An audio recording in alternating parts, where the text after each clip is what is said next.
ضمن جولته في الولايات المتحدة الأمريكية تحضيرا للموسم الجديد، وبعد إلغاء مباراته الأولى أمام نادي يوفنتوس،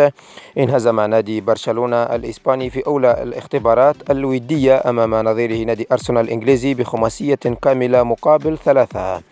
ليفاندوفسكي افتتح باب التسجيل للبارسا في الدقيقة 7، ثم عدل النتيجة للأرسنال اللاعب بوكايو ساكا في الدقيقة 13، ثم أضاف البرازيلي رافينيا دياز الهدف الثاني لنادي برشلونة في الدقيقة 34، ثم عدل للأرسنال كاي هافيرتز في الدقيقة 43، ثم سجل اللاعب لياندرو تروسار ثنائية للأرسنال في الدقيقتين 55 و78، ثم سجل فيران توريس الهدف الثالث للبارسا في الدقيقة 88، ثم ختمها اللاعب فابيو فيرا بالهدف الخامس للأرسنال في الدقيقة 89.